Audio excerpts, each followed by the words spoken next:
أعوذ بالله من الشيطان الرجيم.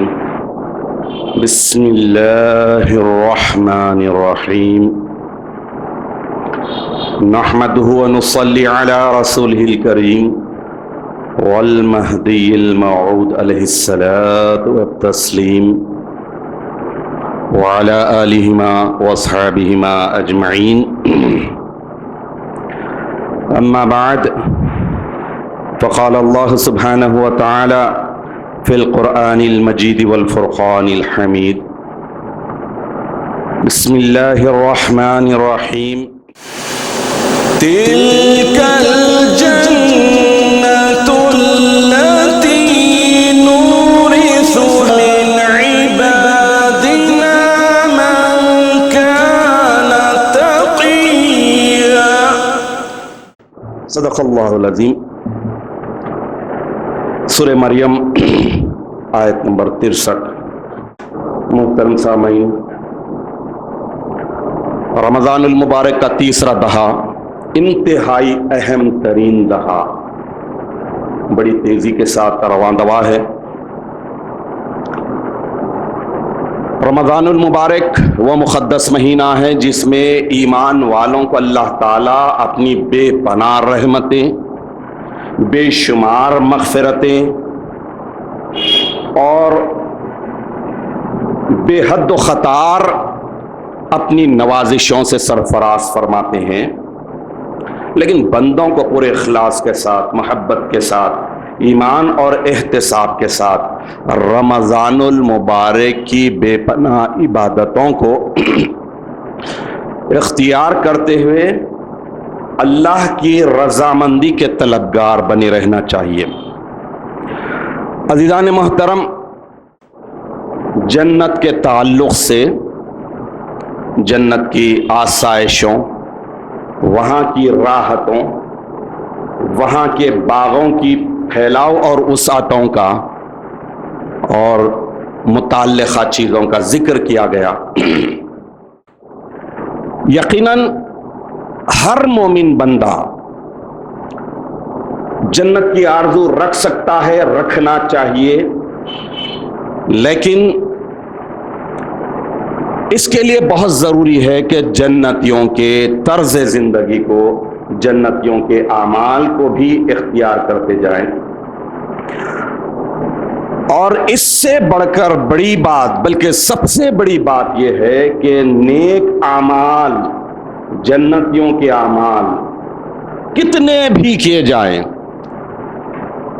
پوری زندگی اعمال صالحہ، نیک اعمال کے ساتھ گزار دی جائے، لیکن سب سے اہم ترین بات یہ ہے کہ ہمیشہ اللہ کے فضل کے طلبگار رہنا چاہیے. اللہ کا فضل ہو تو ہی اعمال صالحہ، نیک اعمال جنت میں پہنچا سکتے ہیں. عزیزان محترم، یقیناً ایک مومن بندے کو دوزخ کی ہولناکیوں سے بچنے کی پوری زندگی کوشش کرنی چاہیے. ان برائیوں کو، ان گناہوں کو قطعی طور پر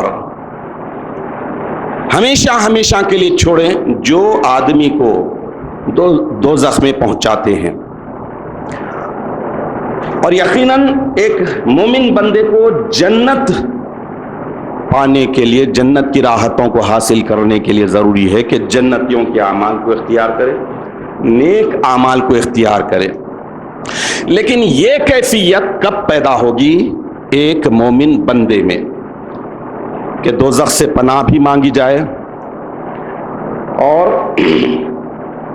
جنت کی آرزو بھی رکھی جائے. عمومی طور پر لوگ گناہ کرتے ہیں، گناہ پر گناہ کرتے ہیں، ساری زندگی گناہوں میں لطف رہتی ہے، لیکن اس کے باوجود آرزو، خواہش، تمنا، ٹارگٹ جنت، بڑی بڑی جنت کی آسائشیں ہوتی ہے. یا پھر آدمی صرف ڈر کر دوزخ کے ہولناکیوں کو، وہاں کے عذابوں کو سن کر ڈرتا ہے، لیکن جنت کی خواہش نہیں رکھتا ہے، تو یہ بھی خطرناک ہے. تو اس کے لیے آدمی کو اس کا ایمان، اس کے بلیفز، اس کا فیتھ اسٹرانگ ہونا ہے۔ جتنا ایمان مضبوط ہوگا اتنا آدمی دوزخ سے بچنے والے سارے گناہوں کو چھوڑنے کی کیپیسٹی اپنے اندر پیدا کرے گا۔ وہیں پر جنت اور جنت کی آسائشوں کو حاصل کرنے کے لیے جنتیوں کے مشقت بھرے اعمال کو خوش دلی کے ساتھ کرنے پر اپنے آپ کو ہمیشہ تیار پائے گا۔ حاضرین محترم، جنت کے حالات، وہاں کی آسائشیں، وہاں کی باغات، وہاں کی نہروں اور وہاں کی بہترین ایٹماسفیئر کے تعلق سے اللہ تعالیٰ نے جو قرآن پاک میں اور احادیث میں بیان کیا ہے، جس کو کسی آنکھ نے دیکھا نہیں، کسی کان نے سنا نہیں، کسی کے دل پہ اس کا تصور بھی نہیں گزرتا، لیکن اللہ کے کلام پاک میں یہ اثر ہے کہ وہ جو باتیں کلام پاک میں بیان کی گئی ہیں جنت کے تعلق سے، جنت کے ماحول کے تعلق سے اور وہاں کی آسائشوں کے تعلق سے، تو آدمی جب اس کے تعلق سے سنے گا، پڑھے گا، سوچے گا، تو اس کا نتیجہ یہ ہوگا کہ اس میں دوزخ کا ڈر، خوف پیدا ہوگا، آخرت طلبی کا سچا جذبہ پیدا ہوگا، آخرت کی تیاری کے تعلق سے بہترین رجحان، صحیح رجحان، جو راستہ اختیار کرنا چاہیے آخرت کے لیے وہ راستہ اختیار کرنے پر آمادہ ہوگا۔ اور اس میں دنیا، یہ دو جو ٹیمپروری دنیا ہے، اجڑنے والی، نیست و نابود ہونے والی، اس کے تعلق سے بے رغبتی، اس سے دوری اختیار کرتا جائے گا۔ یہ سوچ، یہ تھاٹ، یہ تھنکنگ اس میں آ جائے گی خود بخود۔ اللہ کے کلام میں جنت کی آسائشوں اور دوزخ کی ہولناکیوں کو سننے کے بعد ایمان کے ساتھ سنیں۔ کیوں؟ ایمان کسے کہتے ہیں؟ الایمان بین الخوف والرجاء۔ ایمان نام ہے خوف اور امید کے درمیانی کیفیت کا، وہ سچویشن جو ایمان، اسی وقت ایمان ملے گا جب آدمی خوف اور امید اس کے درمیان میں رہے، خوف بھی رہے، امید بھی رہے، ڈرتا بھی رہے، ڈر ڈر کر گزارے، اور آز بھی رہے کہ مالک مہربان ہو جائے گا، رب العالمین رحم کرے گا، تو یہ کیفیت پیدا ہو جائے گی۔ عزیزان محترم، ایک بہت ہی پیاری حدیث آپ کے سامنے رکھنے کی سعادت حاصل کروں گا۔ تو ویسے دیکھیے، جیسا کہ میں عرض کر رہا ہوں کہ جنت کے تعلق سے، جنت کی آسائشوں کے تعلق سے سنے تو آدمی کا انٹرسٹ بڑھے گا، بڑھ جاتا، خود بخود بڑھتا۔ ارے ہائے کیا ہے، آہا ہا کتنی اچھی بات، آہا کیا ملے گا، کیا ملے گا۔ جیسے کل کے درس میں بتایا گیا کہ ایک درخت کا سایہ، اللہ اتنا بڑا خلاق ہے، کوئی بھی چیز کو کتنی بھی وسیع پیدا کرنے میں پر قادر ہے۔ ایک درخت بنایا، اس درخت کا سایہ، صرف سایہ، اب آپ بتائیے کہ اس کے کتنا پھیلاؤ ہوگا۔ اس سائے کو 40 سال کی مسافت گزار دے، 40 سال لگا دے، تب بھی سایہ ختم نہیں ہوتا۔ تو واقعی دل بڑھے گا، خواہش بڑھے گی کہ بھئی جنت کے تعلق۔ اب جب سننے کی طرف آدمی مائل ہوگا تو سوچے گا کہ جنت یوں ہی پگٹ میں نہیں ملے گی۔ اصول بھی ہے کہ جیسا کہا بھی جاتا ہے کہ جنت مفت میں ملتی ہے، لیکن اعمال صالحہ، نیک اعمال کرنا پڑتا ہے، اور دوزخ کو آدمی خریدنا پڑتا ہے، دوزخ کو خریدنا پڑتا ہے۔ جنت ملتی ہے اعمال سے، دوزخ ملتی ہے مال سے۔ کیسے؟ آدمی مال خرچ کرتا ہے حرام کاری کے لیے، مال خرچ کرتا ہے سود مٹی کے لیے، مال خرچ کرتا ہے شراب نوشی کے لیے، مال خرچ کرتا ہے اور گناہوں کے لیے۔ اس کو مال خرچ کرنا پڑتا ہے، وقت خرچ کرنا پڑتا ہے، اور جنت مفت میں ملتی ہے۔ نیک اعمال کرو جنت مل جائے گی، مال خرچ کرنے کی نوبت نہیں۔ تو جنت اعمال سے اور دوزخ مال سے خریدی جاتی ہے۔ ایک وہ حدیث جو آپ کو سنانے جا رہا ہوں بہت پیاری ہے، ایک مرتبہ کا واقعہ ہے جب اللہ تبارک و تعالیٰ نے 7 جنتیں پیدا کی ہے، کل جو ذکر کیا گیا، اس میں سے ایک جنت کا نام ہے جنت عدن، جس کا ذکر قرآن پاک میں بھی ہے۔ اب اللہ تعالیٰ اس جنت کو پیدا کر دیا۔ پیدا فرمانے کے بعد جبرائیل کو کہا کہ جبرائیل ذرا جاؤ، بہت ہی آسائشوں والی، بہت بڑی، بہت نعمتوں سے بھرپور، انسان کی سوچ بھی نہیں ہوگی وہ ساری آسائشیں اس میں ہم نے رکھ دی ہے، جاؤ سروے کرو، دیکھو کیسی ہے جنت عدن۔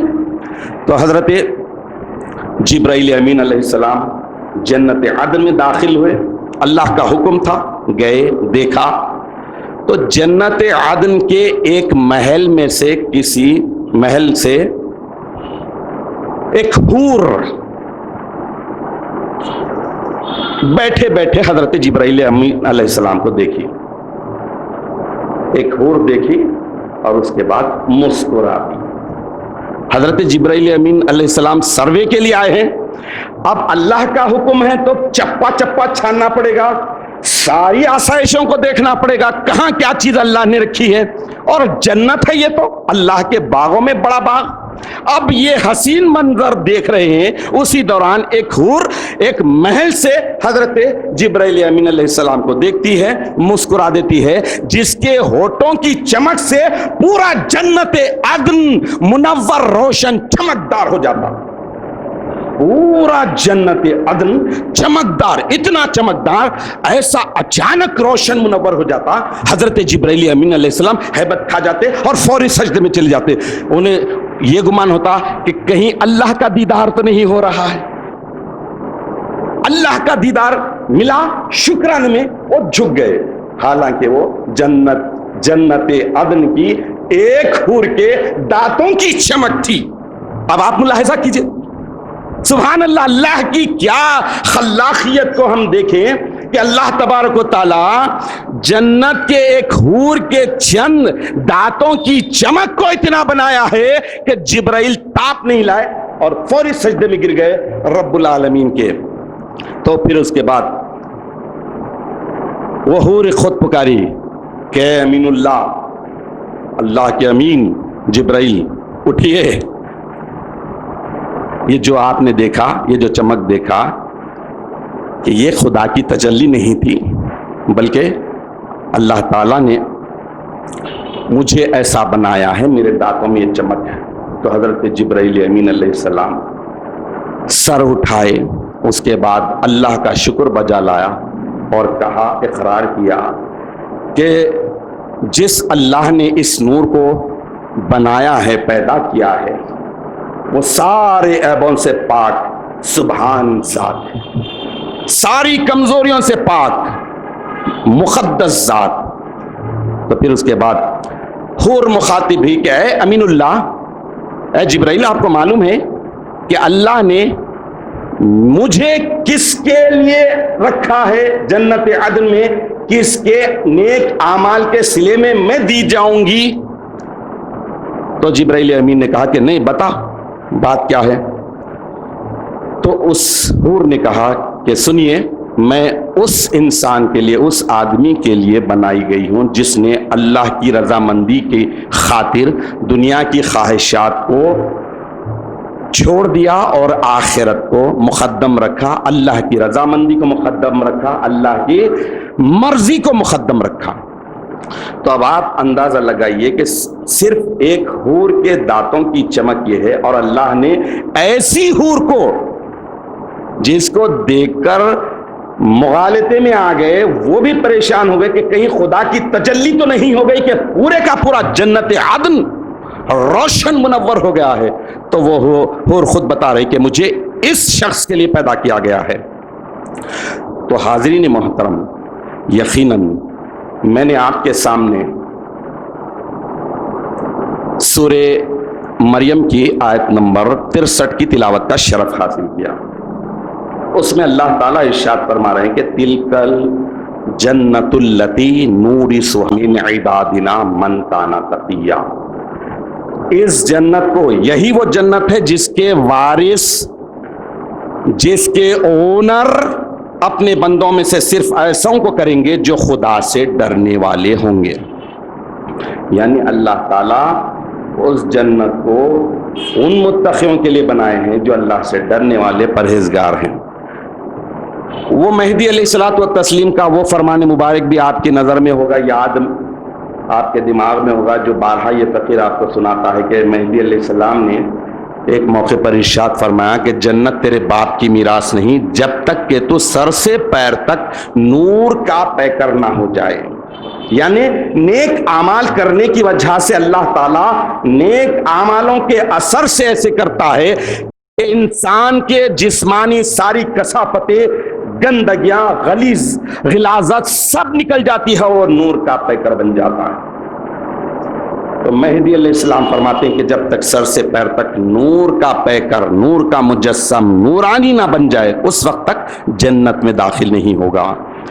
تو چلیے آج آپ کے سامنے قرآن کی چند آیات مبارکہ اور اس کے ترجمے کے ذریعے یہ بات سنانے کی سعادت حاصل کی جائے گی کہ جنت میں کون جائے گا، کون کون جانے والے ہیں جنت میں، کیسے جائیں گے جنت میں، کیا کیا کرنے کے سبب اللہ تعالیٰ جنتوں میں لے جائے گا. جنتوں کی نعمتوں سے، جنتوں کی آسائشوں سے اللہ تعالیٰ سرفراز فرمائے گا. عزیزان محترم، سب سے پہلے سورہ بقرہ کی آیت نمبر 25 میں اللہ تعالیٰ ارشاد فرما رہے ہیں کہ وَبَشِّرِ الَّذِينَ آمَنُوا وَعَمِلُوا الصَّالِحَاتِ أَنَّ لَهُمْ جَنَّاتٍ تَجْرِي مِن تَحْتِهَا الْأَنْهَارُ. میرے پیارے حبیب، آپ ان لوگوں کو جو ایمان لے آئے اور نیک اعمال کریں تو خوشخبری میری طرف سے سنا دیجئے کہ ان کے لیے جنت کے ایسے باغ ہیں جن کے اندر نہریں بہہ رہی ہیں. تو اس آیت شریفہ میں بشارت، گڈ نیوز کس کے لیے ہے؟ پہلا آمنو، ایمان لانے والے. ایمان کے بعد ہی اعمال کی توفیق ہوگی. پہلا ایمان، پھر وہ عاملوا الصالحات، خالی عمل نہیں ہے. اہم ترین بات، صرف عمل کی بات اللہ پورے قرآن پاک میں نہیں کرتے. عمل کے ساتھ صالحات، نیک اعمال، نیک اعمال کی قید لگاتے ہیں. کیونکہ کافر مشرک بھی کام کر لیتے ہیں جو چیریٹی کے ہو سکتے ہیں، کچھ ان کو دنیا میں فائدہ پہنچانے والے ہو سکتے ہیں، لیکن نیک اعمال وہی ہیں جو آخرت میں فائدہ پہنچانے والے ہوتے ہیں، جنت تک پہنچانے والے، جنت میں داخل کرنے والے ہوتے ہیں. تو اس آیت میں یہی بتایا جا رہا ہے کہ جنتوں کے حقدار کون ہوں گے؟ ان جنتوں کے جن کے اندر نہریں جاری ہوں گی، ایمان والے اور نیک عمل کرنے والے. دوسری آیت مبارکہ ہے سورہ بقرہ ہی کی آیت نمبر 82. اللہ تعالیٰ ارشاد فرما رہے ہیں کہ والذین آمنوا وعملوا الصالحات اولئک اصحاب الجنہ ہم فیہا خالدون. اللہ ارشاد فرما رہے ہیں کہ وہ لوگ جو ایمان لائے اور نیک اعمال کیے، یہی لوگ جنتی ہیں، اس میں وہ ہمیشہ رہیں گے. تو اس آیت شریفہ میں بھی یہی معلوم ہو رہا ہے کہ جنتی کون ہوتا ہے. جنت میں جانے کے اسباب کیا ہیں؟ دو بڑے اسباب ہیں، ایمان اور عمل صالح. اللہ تعالیٰ جنت میں انہیں پہنچاتے ہیں اور وہ جنت میں ہمیشہ رہیں گے.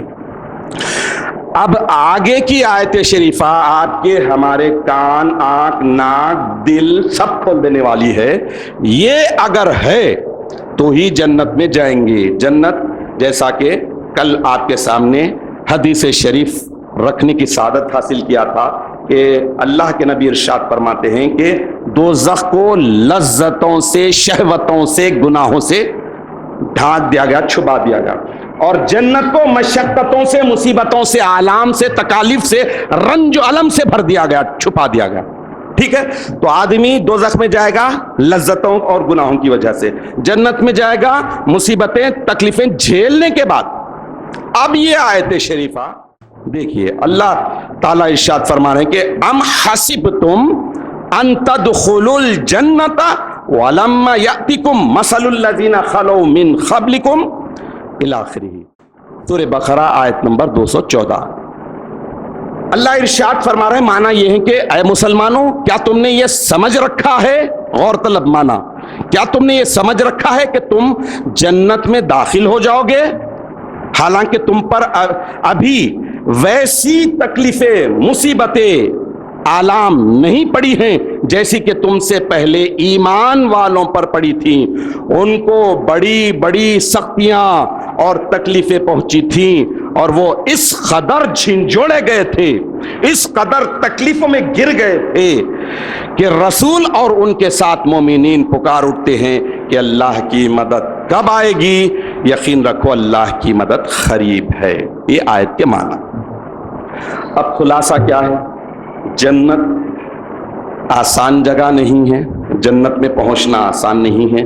اللہ تعالیٰ پچھلی قوموں، پچھلے نبیوں کی مشقتوں کو، ان کی تکلیفوں کو ذکر کر رہا ہے کہ رنج و الم، تکلیفیں، مشکلیں، آفتیں اتنی آئی کہ آخر میں اللہ کے رسول بھی اور مومنین پکار اٹھے، متی نصر اللہ، اللہ کی مدد اور نصرت کب آ جائے گی؟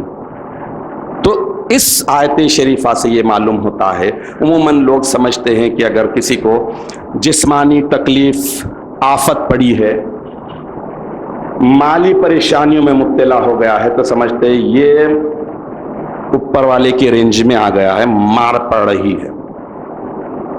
اب اس کو کیسے سمجھے، کیسے ہم فلٹر کریں کہ بھئی جو آدمی مصیبت میں مبتلا ہے یہ اللہ کا عذاب ہے یا آزمائش ہے، ایگزامنگ ہے یا اللہ کی طرف سے عذاب دیا جا رہا ہے؟ دنیا میں جھیل، مر، یہیں پر پٹ، یہیں پر تیری دھلائی ہوگی، یہ کیسے پہچانے؟ تو علم شہر کے دروازہ امیر المومنین سیدنا علی المرتضیٰ شیر خدا رضی اللہ تعالیٰ عنہ سے کسی نے پوچھا کہ حضرت ہم یہ کیسے سمجھیں کہ ایک آدمی کسی تکلیف مصیبت میں پڑ جائے تو یہ اللہ کی طرف سے عتاب ہے یا آزمائش ہے؟ کیسے ہم جج کریں، کیسے سمجھیں؟ تو اللہ کے رسول کے خلیفے نے اتنی پیاری بات کہی، آپ ہم سب سمجھ سکتے ہیں، اور مصیبت میں ہم کیا اسٹینڈ لینا چاہیے اس کے لیے بھی حضرت علی کا یہ فرمان ہماری رہبری کرتا ہے۔ حضرت علی ارشاد فرماتے ہیں کہ کوئی آدمی مصیبت اور تکلیف میں پڑے، اور مصیبت اور تکلیف میں پڑنے کے بعد اللہ سے کنیکٹ ہو جائے، جڑ جائے، پہلے سے زیادہ اللہ سے لگ جائے، تو سمجھو یہ آزمائش ہے، ایگزامنگ ہو رہی ہے اللہ کی طرف سے۔ اور ایگزامنگ یوں ہی نہیں ہوتی، اللہ آدمی کو آزما کر چھوڑ نہیں دیتا، آزما کر عطا کرتا ہے۔ اگر آدمی مصیبت میں، تکلیف میں اللہ سے ٹوٹ گیا، گلے شکوے کرنے لگا، ہائے واویلا کرنے لگا، زندگی کی گاڑی کو ٹریک سے ہٹا کر اور مزید گناہوں میں، کفر میں پڑا، سمجھو یہ اللہ کی طرف سے عذاب ہے۔ تو مختصر معلوم یہ ہوا کہ آزمائش میں اللہ تعالیٰ دیکھتے ہیں، اور اس وقت بندے کو آزمائش میں اللہ سے جڑنا چاہیے، اور عذاب جب ہوتا ہے تو اللہ تعالیٰ اس پر غفلت کے پردے ڈال دیتے ہیں۔ آزو بازو اطراف والے لاکھ سمجھائیں، وہ سمجھتا نہیں، اور مزید گڑھے میں جاتا ہے، اللہ کے عذاب کا حقدار بن جاتا ہے۔ چوتھی آیت شریفہ آپ کے سامنے، اللہ تعالیٰ ارشاد فرما رہے ہیں، واللہ یدعو الی الجنۃ والمغفرۃ باذنہ وَيُبَيِّنُ آیاتہ للناس لعلہم یتذکرون، سورہ بقرہ آیت نمبر 221۔ اور اللہ تعالیٰ اپنی مہربانی سے جنت اور مغفرت کی طرف بلاتا ہے، اور اللہ تعالیٰ اپنی آیات لوگوں کو صاف صاف بیان کرتا ہے تاکہ وہ نصیحت حاصل کریں۔ اب اس آیت شریفہ سے یہی معلوم ہو رہا ہے کہ جنت میں جانے کے لیے آدمی کو پہلے ایمان بھی ہونا ہے، عمل صالح بھی ہونا ہے۔ اللہ جنت اور مغفرت کا حقدار اسے ہی کرتے ہیں جو اللہ کی آیات سن کر لرزتا ہے، کانپ جاتا ہے، اس کا دل نرم پڑ جاتا ہے، اور ساتھ ساتھ اللہ کی آیات سے وہ نصیحت پکڑتا ہے، اپنی زندگی میں مثبت چینجز لاتا ہے، پازیٹیو چینجز لا کر اللہ کے احکامات کے تابعداری کرتے ہوئے زندگی بسر کرنے کی کوشش کرتا ہے، تو اللہ تعالیٰ اسے جنت اور مغفرت کی طرف بلاتے ہیں۔ 5ویں آیت شریفہ ہے، اللہ تعالیٰ ارشاد فرما رہے ہیں کہ قُلْ أَنُبِّئُكُم بِخَيْرٍ مِّن ذَلِكُمْ لِلَّذِينَ اتَّقَوْا عِندَ رَبِّهِمْ جَنَّاتٌ تَجْرِي مِن تَحْتِهَا الْأَنْهَارُ خَالِدِينَ فِيهَا وَأَزْوَاجٌ مُطَهَّرَةٌ وَرِضْوَانٌ مِّنَ اللَّهِ وَاللَّهُ بَصِيرٌ بِالْعِبَادِ۔ سورہ آل عمران آیت نمبر 15۔ یعنی اے میرے پیارے حبیب، آپ میری طرف سے انہیں کہہ دیجئے کہ کیا میں تمہیں ان چیزوں سے بہتر چیز کا پتا دوں، بہترین چیز کا ایڈریس دوں جو لوگ تقوی اختیار کریں گے ان کے لیے ان کے رب کے پاس باغات ہیں، جنات ہیں، ان کے اندر نہریں بہہ رہی ہیں، اس میں وہ ہمیشہ رہیں گے اور پاکیزہ بیویاں موجود رہیں گی اور اللہ کی خوشنودی حاصل کرے گی، اور اللہ اپنے بندوں کی خبر رکھنے والا ہے۔ اب اس میں سب سے بڑی جو خبر، بڑی نیوز جو پہنچانے کی بات اللہ تعالیٰ اپنے حبیب کو حکم دے رہا ہے وہ کیا ہے؟ جنت، ہمیشہ رہنے والی جنتوں کو، جنت کے باغات کو، اس کے اندر کی نہروں کو، اور اس میں ہمیشہ رہنے کے لیے اور اس میں پاکیزہ بیویوں کو پانے کے لیے، اور اس سے بڑھ کے اللہ کی رضامندی، خوشنودی حاصل کرنے کے لیے آدمی کو کیا کرنا چاہیے؟ تقوی، پرہیزگاری، ڈر۔ یہ ڈر اور تقوی اختیار کرتے ہیں تو اللہ تعالیٰ ایسی جنتوں میں داخل کریں گے جن کے اندر نہریں ہیں، جس میں ہمیشہ ہمیشہ رہیں گے، بہترین پاکیزہ بیویاں بھی ملیں گی اور اللہ کی رضامندی بھی ملے گی۔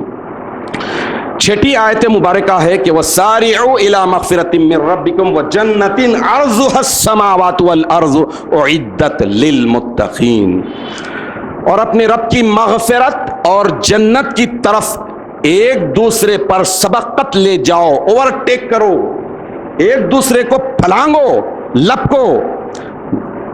کیسی جنت؟ جس کا پھیلاؤ آسمانوں اور زمین کے عرض کے برابر ہے۔ یہ متقیوں کے لیے، متقی لوگوں کے لیے تیار کی گئی ہے۔ تو جنت جیسا کہ حدیث کے مطابق مشقت کی جگہ ہے، ریاضت اور عبادت کے بعد، نیک اعمال کے بعد ہی ملتی ہے۔ آدمی مصیبت جھیلنے کے بعد اللہ تعالیٰ راحت عطا کرتے ہیں۔ تو اللہ حکم دے رہے ہیں کہ سارعو، لپکو، دوڑو، اوورٹیک کرو، ریس کرو۔ تو ریس کرنے میں ہر ایک کا انٹینشن یہی ہوتا کہ میں فرسٹ آؤں، اپنی اسپیڈ بڑھاؤں۔ اللہ بتا رہے ہیں کہ ساریو، کہاں، کدھر دوڑو؟ ریس کدھر ہونا؟ الی مغفرت، مغفرت من ربکم، تمہارے پروردگار کی بخشش کی طرف، وجنت، اور کیسی جنت؟ اس جنت کی طرف جس کا پھیلاؤ عرضها السماوات والارض، آسمانوں اور زمین سے زیادہ اس کا پھیلاؤ ہے۔ لیکن سنو آخری میں، وہ عدت، یہ تیار کی گئی ہے، یہ پیدا کی گئی ہے، یہ بنائی گئی ہے، یہ سجائی گئی ہے، یہ لگائی گئی ہے، بڑی نمائش جو لگائی گئی ہے، کس کے لیے؟ للمتقین، صرف متقی لوگوں کے لیے۔ ان نون پرسنس وہاں پر نہیں آ سکتے، صرف متقیوں کے لیے۔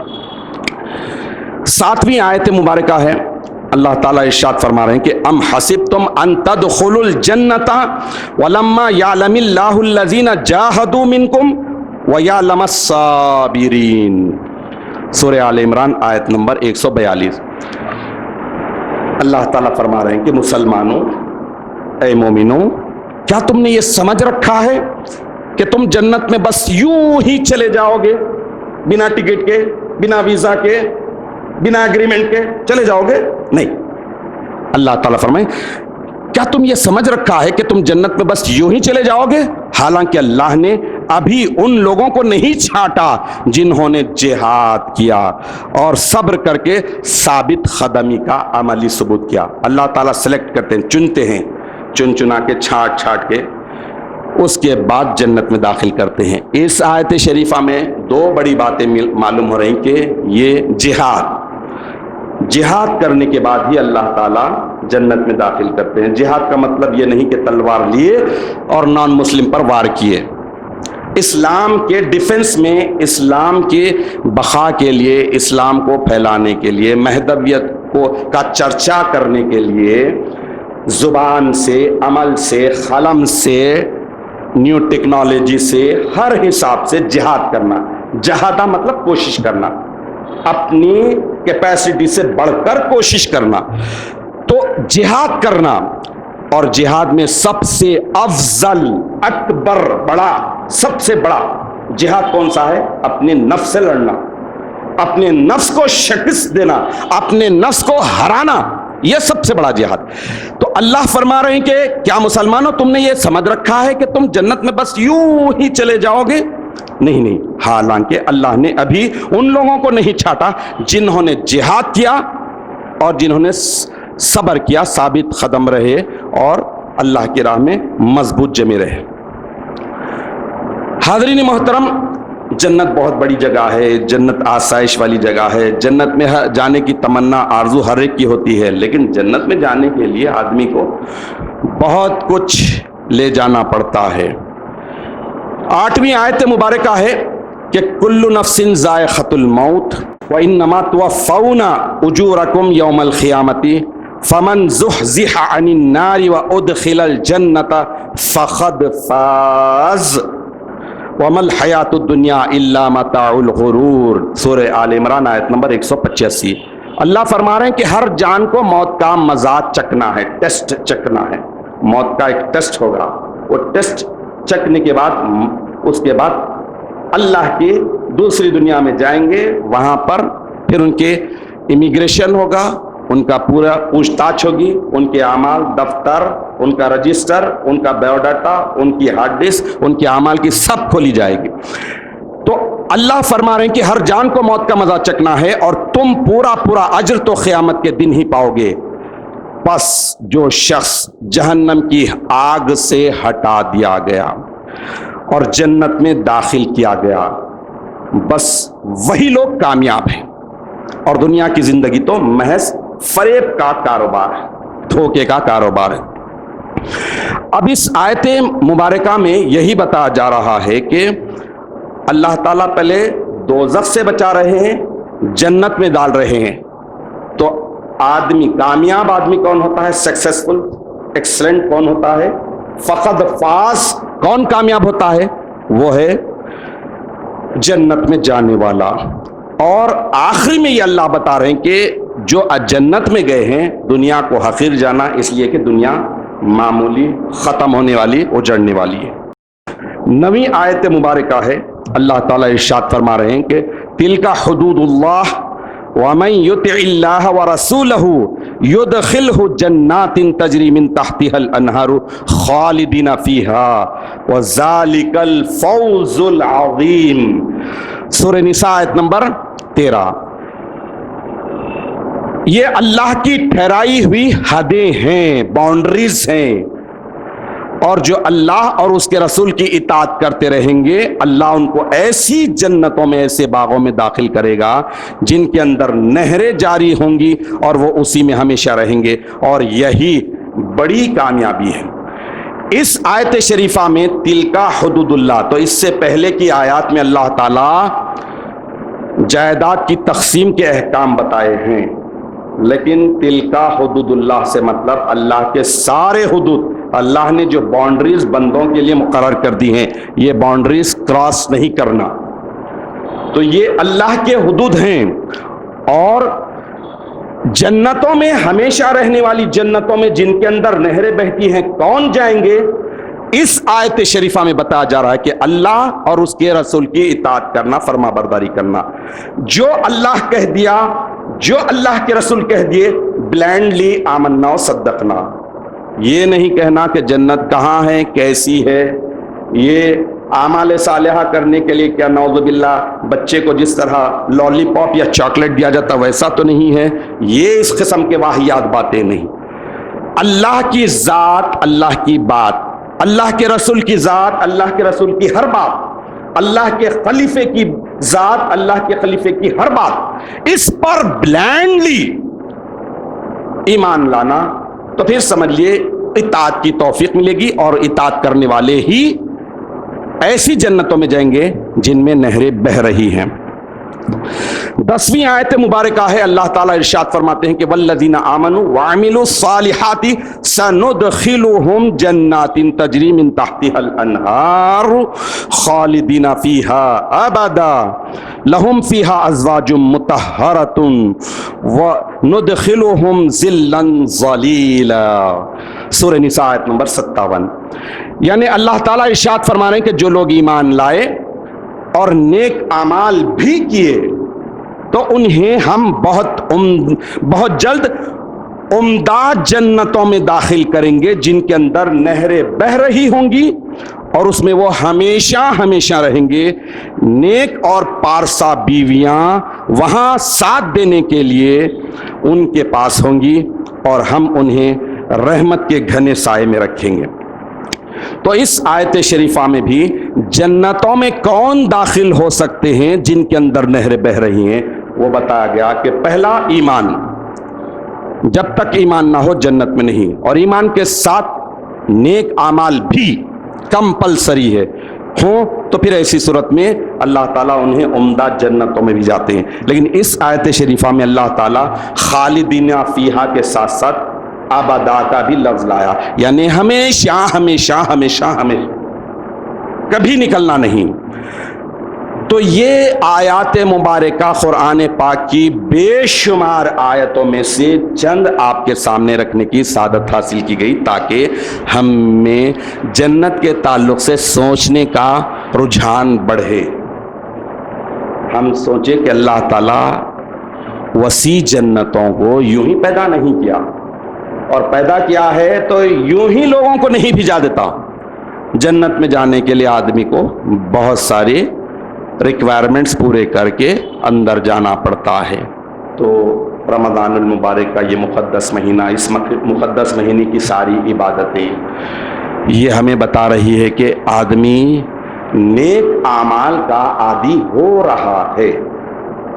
جب نیک اعمال کو اختیار کر لیا ہے، ایمان بھی پشتوں سے پرکوں سے ملا ہوا اچھا خاصا ایمان ہے، ایمان کو بھی سنبھالو، اس ایمان کے مطابق نیک اعمال کو اختیار کرتے جاؤ، تو پھر اللہ تعالیٰ یہ اعمال کی وجہ سے نہیں، اپنے فضل سے اپنے کرم سے چنے گا، وہ جنتوں میں پہنچائے گا جن کے اندر نہریں ہیں، جس کے تعلق سے ہم کچھ امیجن بھی نہیں کر سکتے، جہاں کی نہروں کے پانی پینے کے بعد پیاس بھی نہیں لگے گی، وہاں کی عمریں بھی اللہ تعالیٰ ایسی رکھیں گے کہ ایکسانیت والی رہے گی، کوئی فرق نہیں۔ کبھی گئے تھے 30 سال کے تھے ایک دم بوڑھے ہو گئے گرے، نہیں، اللہ تعالیٰ جان جوان رکھیں گے۔ پھر اس کے بعد اللہ تعالیٰ ازواج مطہرہ کہہ رہا، دل بہلانے کے لیے، دل لگانے کے لیے اللہ تعالیٰ پاکیزہ، پارسا، طاہرہ، صاف ستھری بیویاں بھی رکھیں گے، نجاست، پاکیزگی، گندی ذہنیت، گندا عمل کچھ بھی نہیں ہوگا، سب نیک ہوگا۔ تو یہ رمضان المبارک کی ساری عبادتیں اس سچے جذبے کے ساتھ کرنا چاہیے کہ اللہ راضی ہو جائے، اللہ فضل کر دے، اللہ رحم کر دے، اللہ کرم کر دے۔ اللہ تعالیٰ سے دعا ہے کہ اپنے فضل و کرم سے، رسول مہدی کے صدقے سے ہم تمام کو مضبوط اور صحیح ایمان کے ساتھ اعمال صالحہ کو اختیار کرنے کی توفیق عطا فرما، تاکہ ہم اللہ تعالیٰ کے فضل کے حقدار بن جائیں، دوزخ سے بچیں اور جنت میں جانے کے قابل ہو جائیں۔ آمین یا رب العالمین، وآخر دعوانا ان الحمد للہ رب العالمین۔